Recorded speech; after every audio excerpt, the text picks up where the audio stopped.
California, the United States of America. The Mono County Sheriff's Department receives a phone call from a family. In the phone call, the family frantically describes that their 16-year-old child is missing. She was last seen in the dawn hours of October 13th, 2018.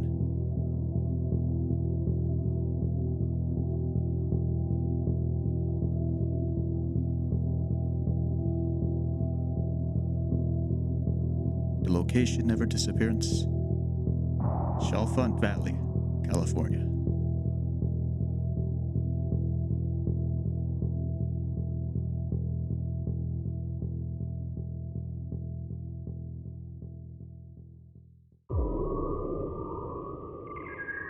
The number you have dialed is not in service at this time.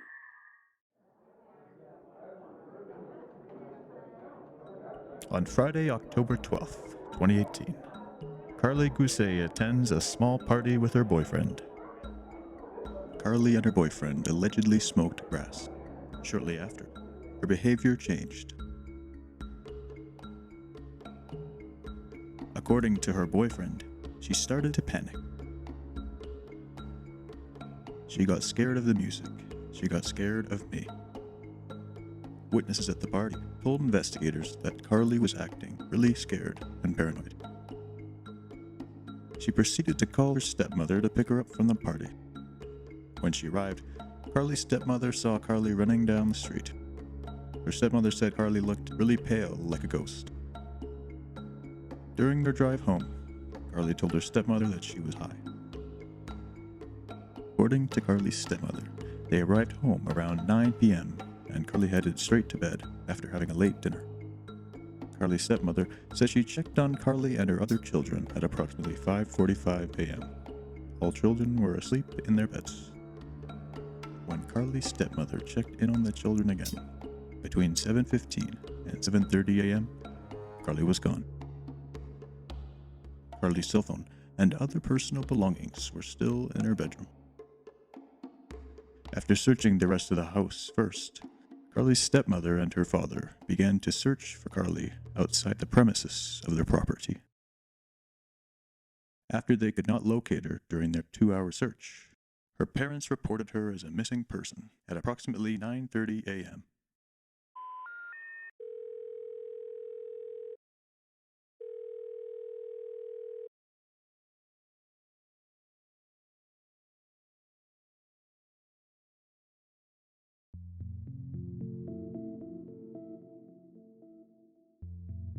One year after her disappearance, Karlie's father, stepmother, and mother appeared on television.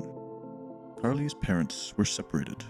Her stepmother and mother did not have a good relationship. On the program, the tension between her parents was intense. My suspicions about Zach and Melissa didn't come up until after I arrived at their residence and heard the audio that they had recorded of Karlie. We've raised Karlie since she was like 5. How dare you? Because I'm her stepmom? Because I didn't give birth to her? In the morning hours of October 13th, Karlie's stepmother recorded her drug-induced state of mind. The public has not been granted access to this recording. Dr. Phil was allowed to listen to it during an intermission. This is what he thought about the recording. What it tells me is this was a mind-altering drug. Because of her degree of paranoia, it makes perfect sense to me that she would flee. The original narrative was expanded in a live video released by Karlie's stepmother. She's like, well, can you come sleep with me? And I was like, yeah, sure, why not? Whatever, I'll lay with you and watch a movie. And we hung out for a little bit in the kitchen, talked a bunch, and then her brothers went to bed, and so then I went to bed with her, and then we got up. I had to go to the bathroom, brush my teeth, wash my face. She was by my side the whole time. She didn't want to leave my side. She was paranoid. And still just not thinking, well, maybe she did smoke something that was bad. Maybe somebody gave her something. I don't know. Being a mother, I wasn't going to take her to the hospital. It didn't cross my mind. Some of her statements conflict with previous accounts of the night. And she's like, well, can you come sleep with me? And I was like, yeah, sure, why not? Whatever, I'll lay with you and watch a movie. Well, then I went to bed with her, and then we got up. I had to go to the bathroom, brush my teeth, wash my face. She was by my side the whole time. Woke up, it was like 7:18, and I said, because I was in her bed, I was really scared to put this out there, because so many people are judgmental. From Friday evening to Saturday, we had several texts. I told Donald, please pray one time. Karlie was talking about going to church and wanting to read the Bible.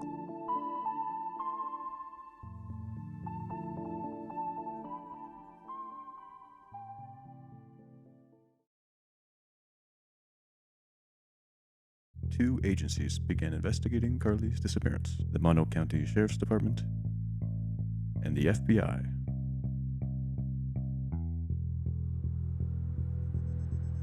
Investigators arrived and began to question neighbors in the area, asking if they had seen a young woman in the area earlier that morning. Police began an intensive search operation. They deployed helicopters, canine units, and search and rescue teams.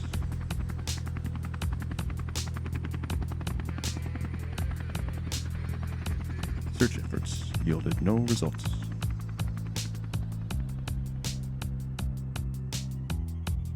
On July 19th, 2019, YouTuber Joey Mac 420 uploaded a video titled "Found Missing Teen in Mountains," called 911. In the video, he makes a strange discovery. Oh my God, what the hell is this?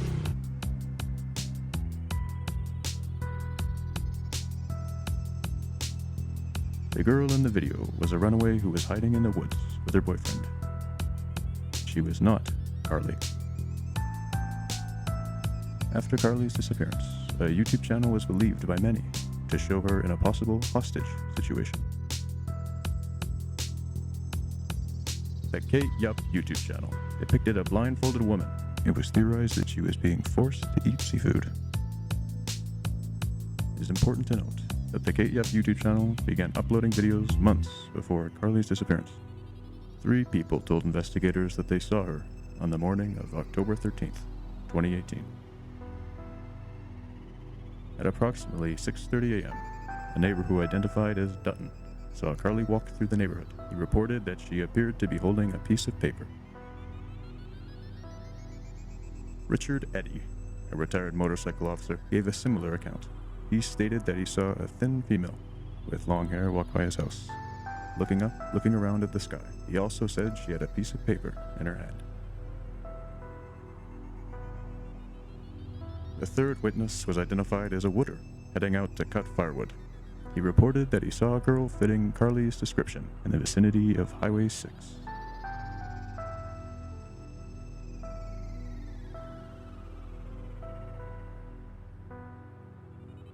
Sheriff Ingrid Braun told reporters that her office does not have a theory about what happened to Karlie and remains open to all possibilities.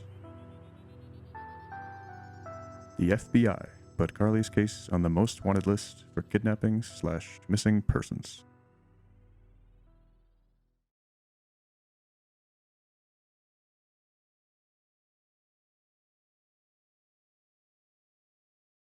Theory number 1. Karlie was abducted. Highway 6 is located approximately 0.8 miles from Karlie's house. It would have taken her around 15 minutes to walk there under normal circumstances. Because of Chalfant's remoteness, an abductor would have been less likely to be seen taking Karlie. She was last seen a few hundred meters away from Highway 6 the morning she disappeared. Karlie's altered state of mind would have made her more susceptible to abduction. Highways are common locations for abductions. Once a victim is kidnapped, they can be transported far away from their place of origin quickly. If Karlie was abducted, one of 2 outcomes would have occurred. She was either murdered or she was kidnapped to be trafficked. Karlie's father and stepmother believe this theory is correct. Theory 2. She got lost in the surrounding area and was not able to return. The town of Chalfant is located in the Chalfant Valley. Walking across the valley would take at least 3 to 4 hours. The month of October is usually mild in Chalfant. The month's average temperature is 57 degrees Fahrenheit.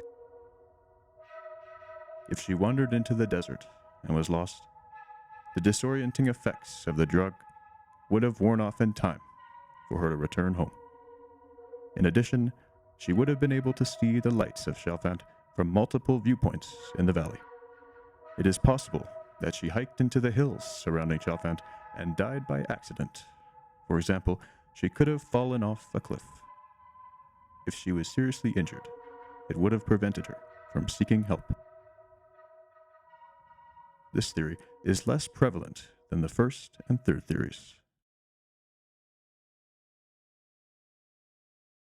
Theory number 3.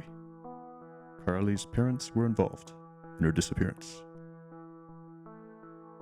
10 hours after Karlie's disappearance, Melissa talked about what had happened earlier on a live video. I just needed to clarify that because there was a lot of misconstrued information saying that there was another murder, another mother. Viewers of the video were quick to point out her slip of the tongue.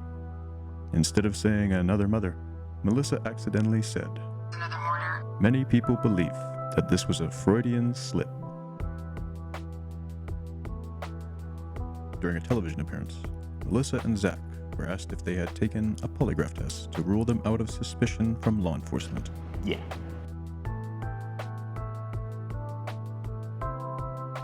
Zach's uncomfortable answer and Melissa's body language seemed odd. 1 year after Karlie's disappearance, her family held a press conference. That I don't know what happened to you is already extremely difficult. I hope you're watching this. I miss you so much. This whole world misses you so much. The behavior of Karlie's father and stepmother during the conference was heavily scrutinized by online communities. One commenter stated, "Ironic that Melissa is telling people to call 911. Another comment read, "I cannot even watch as Zach and Melissa speak. I can hear and feel their guilt and shame." A third commenter wrote, "Doesn't sound like he's speaking from the heart." If the parents were directly involved with her disappearance, why were there witnesses? It suggested that the girl spotted by witnesses was actually Melissa. Supporters of this theory often cite the possibility for inaccuracy in witness accounts. Karlie's mother, Lindsay, has been suspicious of Zach and Melissa since the day of Karlie's disappearance.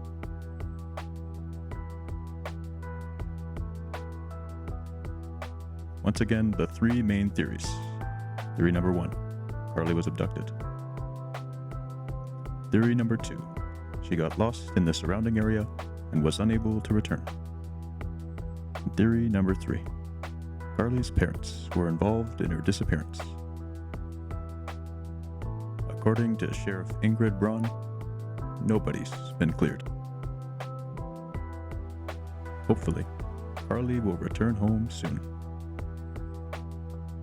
If you have any information regarding this case, please contact the Mono County Sheriff's Office or the FBI. The numbers are provided on screen. Thanks for watching.